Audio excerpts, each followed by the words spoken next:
European Mediterranean seismology centre نے بتایا کہ زلزلے کی شدت زلزلہ پیما پر 6.0 اور 6.3 درج کی گئی۔ EMSE کے مطابق پہلا زلزلہ بین الاقوامی وقت کے مطابق 12:07 پر محسوس کیا گیا، جس کا مرکز بندر عباس شہر سے 37 میل شمال مغرب میں 6.2 میل کی گہرائی میں تھا۔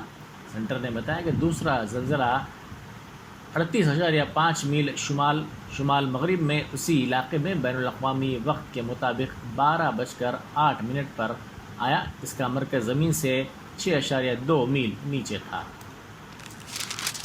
آسٹریا کے چانسلر الیگزینڈر شیلنبرگ نے کووڈ ٹیکہ نہیں لگوانے والے لوگوں کے لیے پیر سے قومی لاک ڈاؤن لگانے کا اعلان کیا ہے۔ انہوں نے پریس کانفرنس میں بتایا کہ پیر سے شروع ہونے والے قومی لاک ڈاؤن نافذ ہونے سے ٹیکہ کاری سے محروم لوگ بنیادی ضرورتوں کے لیے ہی اپنے گھروں سے نکل سکیں گے۔ یہ فیصلہ حکومت اور آسٹریا کی وفاقی ریاستوں کے سربراہان کی میٹنگ میں کیا گیا۔ انہوں نے کہا کہ پابندیاں پیر کی صبح سویرے سے نافذ ہوں گی، لیکن 12 سال سے کم عمر کے بچوں کو چھوٹ دی جائے گی۔ انہوں نے کہا کہ پولیس پابندیوں پر عمل کی نگرانی کرے گی اور اس کی خلاف ورزی کرنے والوں کو سزا دی جائے گی۔ انہوں نے کہا کہ ٹیکہ نہیں لگوانے والے ریسٹورانٹ، بیوٹی سیلونز اور فٹنس سینٹرز نہیں جا سکیں گے۔ مرکزی وزیر داخلہ امت شاہ نے آج کہا ہے کہ زونل کونسلز کے ذریعے ریاستوں کے درمیان کئی مسائل کو کامیابی کے ساتھ حل کیا جا رہا ہے، اگرچہ کہ کونسل کی نوعیت مشاورتی ہے۔ امت شاہ نے تاج تروپتی میں منعقدہ صدرن زونل کونسل کے 29ویں اجلاس کی صدارت کرتے ہوئے اپنے خطاب میں کہا کہ زمانہ قدیم سے جنوبی ریاستیں ہندوستان کی تہذیب و تمدن میں نمایاں مقام حاصل کرتی آئی ہیں۔ ان ریاستوں کے انتہائی اہم تعاون کے بغیر ہندوستان کی ترقی کا تصور ممکن نہیں ہے۔ تقریباً 3 سال کے وقفے کے بعد منعقد ہونے والے اس اجلاس سے خطاب کرتے ہوئے انہوں نے کہا کہ زونل کونسل مختلف ریاستوں کے درمیان پیچیدہ مسائل کو حل کرنے کے لیے بات چیت اور تبادلہ خیال کرنے کا ایک موقع ہے۔ گرو نانک کی یوم پیدائش پرکاش اتسو تلنگانہ بھر میں 16 تا 19 نومبر منایا جائے گا۔ پربندھک کمیٹی گرودوارہ صاحب سکندرآباد نے بڑے پیمانے پر تقاریب منانے کا فیصلہ کیا ہے۔ اس موقع پر 16 نومبر کو 4 بجے شام سکندرآباد کے گرودوارہ صاحب کی جانب سے نگر کیرتن جلوس نکالا جائے گا۔ پرکاش اتسو کی تقاریب 19 نومبر کو منائی جائیں گی۔ تلنگانہ RTC کے بس ڈرائیور کو بس چلانے کے دوران قلب پر حملہ ہوا، تاہم بس ڈرائیور نے فوری چوکسی اختیار کرتے ہوئے بس کو سڑک کے کنارے روک دیا۔ یہ واقعہ امبرپیٹ علاقے میں پیش آیا۔ تفصیلات کے مطابق حیدرآباد سے ورنگل لے جانے والی RTC کی ایکسپریس بس میں 30 سے زائد مسافرین سوار تھے۔ یہ بس املی بن کے MGBS اسٹیشن سے ورنگل کے لیے روانہ ہوئی تھی، لیکن امبرپیٹ پہنچنے کے بعد بس ڈرائیور سرینیواس کو اچانک سینے میں تکلیف ہوئی اور پسینے جانے لگے، جس پر اس نے فوری بس کی رفتار کو کم کرتے ہوئے سڑک کے کنارے بس کو کھڑا کر دیا اور کنڈکٹر کو اس بات کی اطلاع دی، جس پر کنڈکٹر نے مسافرین کی مدد سے سرینیواس کو تارناکہ کے RTC ہاسپٹل منتقل کر دیا، جہاں سرینیواس کا علاج کیا جا رہا ہے۔ شہریوں میں ٹریفک قواعد سے متعلق شعور بیدار کرنے کے لیے حیدرآباد سٹی پولیس اور حیدرآباد سٹی سیکیورٹی کونسل کے اشتراک سے جو پروگرام منعقد کیا گیا، اس کے تحت اب تک 10,000 طلبہ میں شعور بیدار کیا گیا۔ 45 اسکول سے تعلق رکھنے والے ان طلبہ کی کونسلنگ کی گئی۔ بعد میں 45 ایسے وی کاپ کا انتخاب کیا گیا جنہوں نے نمایاں خدمات انجام دی۔ آج ایسے طلبہ کو تہنیت پیش کی گئی۔ اس موقع پر commissioner police Anjani Kumar, director income tax Vasundhara Sandhya اور دوسرے موجود تھے۔ تلنگانہ BJP کے ملین مارچ پروگرام کو ملتوی کر دیا گیا ہے۔ یہ مارچ 16 نومبر کو نکالا جانے والا تھا۔ ریاست میں ہونے والے MLC انتخابات کے ضابطہ اخلاق کے پیش نظر اس ملین مارچ کو ملتوی کر دیا گیا ہے۔ ساتھ ہی BJP کے صدر بنڈی سنجے نے اپنی یاترا بھی ملتوی کر دی ہے۔